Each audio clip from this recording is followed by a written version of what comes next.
Kia ora, nau mai ki te whare, welcome to the House. Ko Daniela Moa te koksaho.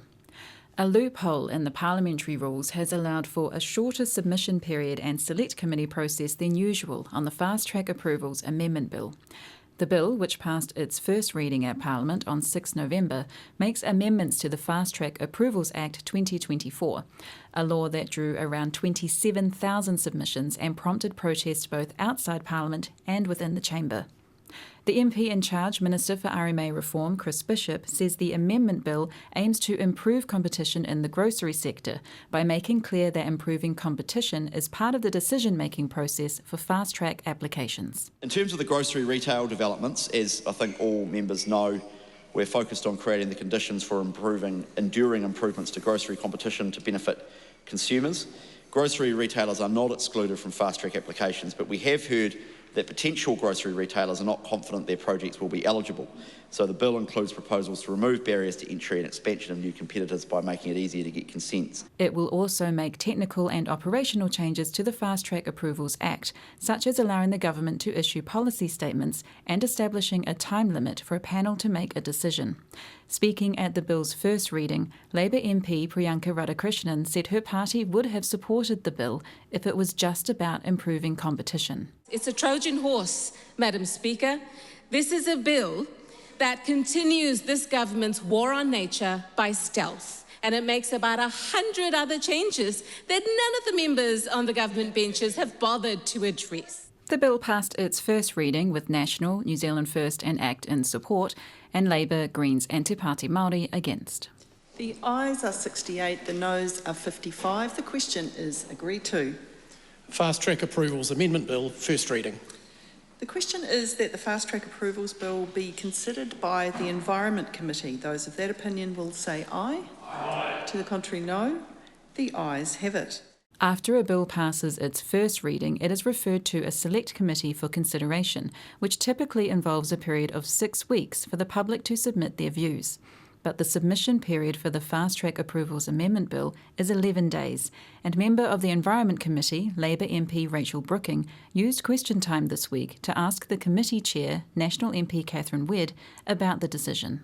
Why did an advertisement go out in her name allowing only 11 days for submissions on the Fast Track Approvals Amendment Bill when there was no instruction from the House for a report deadline under 6 months? A question to an MP who is not a minister is rare, but well within the rules, as long as it's about the MP's responsibilities. Whether or not Wedd had answered within her responsibility as chair of the committee was cause for further question in the House. First, here's Catherine Wedd's answer in Tuesday's question time.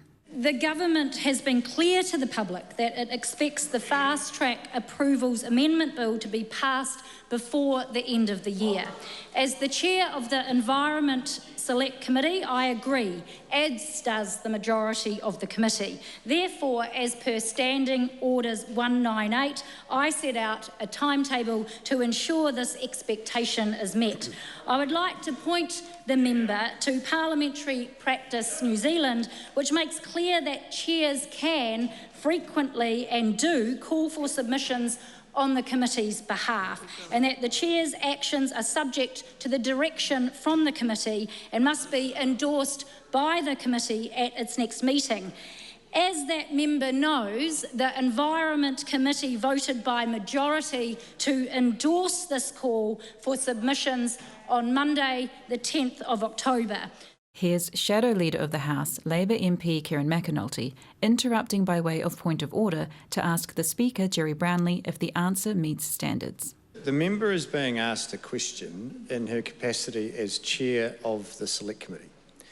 Is it appropriate for that member, therefore, to be using the answer to a serious question, which was straight to the point, to be broadcasting what her view of the government's intentions are? I believe that is going beyond her responsibility to the House. While long, Brownlee says the answer is acceptable. The answer was far too long, but did appropriately point to the standing orders and also parliamentary practice that would back up the point and make further the point that any decision by a chair has to be backed by the committee, which clearly it was. On Wednesday's question time, Rachel Brooking again directed a question to Catherine Wedd, asking if the chair of the Environment Committee had talked to the government about the length of time for submissions. Which ministers or ministerial advisors, if any, did she communicate with about the submission deadline to the Fast Track Approvals Amendment Bill before the advertisement in her name opening submissions was issued? The question explores the constant conflict of an MP between their role as a politician and parliamentarian. MPs are attached to parties, but once they are elected, they also become members of the House of Representatives. The House, so all the MPs, has 4 core functions, one of which includes providing a government, and one of which is scrutinising and controlling that government. All MPs who are not in the government are responsible for holding it to account, regardless of which party they belong to. In practice, government business always passes, in part because MPs tend to adhere to party lines, and also because the government holds a majority in the House. Select committees are established by the House and are creatures of their parent body. They are smaller groups of cross-party MPs and act based on what the House has agreed to, rather than the government. Again, because the government has a majority, usually what the House agrees to is what the government wants, but the way you make those decisions and talk about it is what matters. In answer to Rachel Brooking's question about conversations with ministers or their advisors, Catherine Wedd says the decision was approved by the committee, which has a government majority. Catherine Wedd. Mr Speaker, none. I had a conversation about the submission deadline with the clerk of the committee, as per usual practice. Supplementary. How does her statement yesterday, the government has been clear to the public that it expects the Fast Track Approvals Amendment Bill to be passed before the end of this year, as the reason for implementing a short deadline, comply with Speaker's Rulings 117-1 that the chairperson should generally allow a minimum of 6 weeks unless the House has significantly limited the time available to a committee? Look, the government has made it clear, as that member has rightly pointed out, that it expected the bill to be passed by the end of the year. Under Section 198 of Standing Orders, I opened submissions to meet the expectations of the time frame, and this was endorsed by the majority of the committee on October 10th. There's a bit of procedure to wade through here. Catherine Wedd is referring to Standing Orders, which is the rule book for Parliament. Standing Order 198 says the chairperson, on behalf of a committee, may request evidence. This includes submissions. Rachel Brooking referred to Speaker's Rulings, which is another rule book. It says the general submission period should be 6 weeks unless there are exceptional circumstances, such as a limited report back time imposed by the House. Shadow Leader of the House, Kieran McAnulty, says Catherine Wedd's answer doesn't match up. There's actually 2 issues here, and the standing order that the member refers to doesn't actually relate to the first part of her response. That standing order relates to the chair's ability to call for submissions. What her response, linking to the desire of the government in the absence of a clear instruction from the House, was the report back. The standing order does not refer to a chair's ability to determine that, and this issue, where this chair made a decision and a corresponding PR on an earlier report back to which they were required to by the House, is not covered by that standing order. That is quite correct, and it would be appropriate for the Select Committee Chair to answer that, but there may be another sub. The point of contention here is the timeline of when decisions were made, who made them, and who approved them.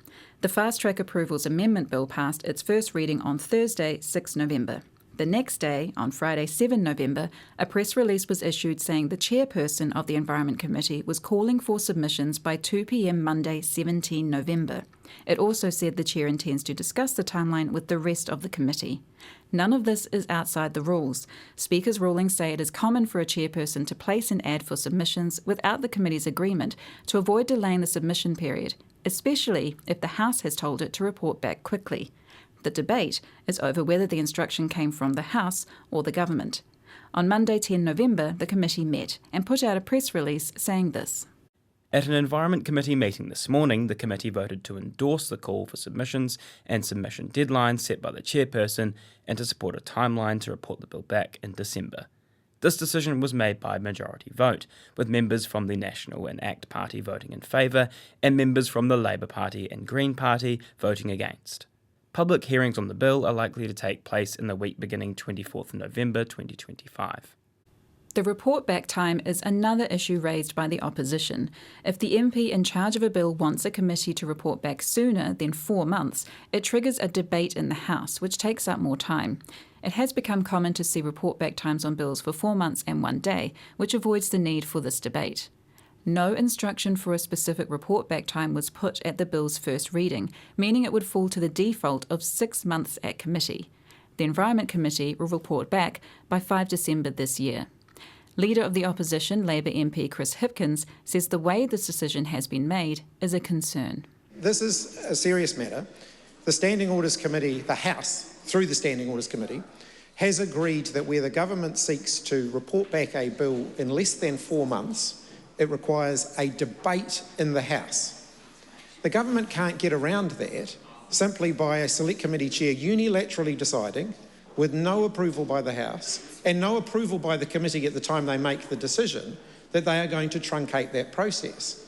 Had the government come to the House and said they wanted the bill reported back before Christmas, it would have had to be debated in the House.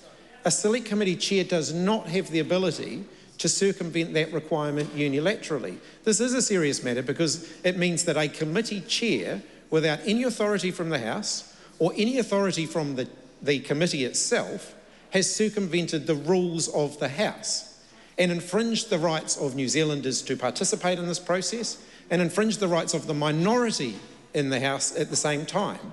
It is a matter, Mr. Speaker, that I would suggest that you should consider and take seriously, because your job is to uphold the standing orders of the House, and that includes the rights of the minority, which in this case have been woefully inadequately overridden by the chair. The Speaker, Jerry Brownlee, agreed with the sentiment, but not the tone. Well, I'll just choose to ignore the admonishing tones and what you've just offered the House and make it clear that yesterday I spoke at the Business Committee, and whether we like it or not, this is best described as a gap or a loophole in our standing orders. There is a problem with that, and it is the Standing Orders Committee that will need to consider it, and I have said I will put it on the agenda for that committee to review.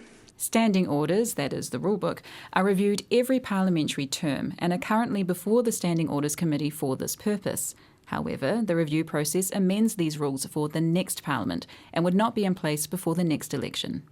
I te whakaronga koe ki te whare. You've been listening to The House, a program made with funding from Parliament's Office of the Clerk. Mā te wā.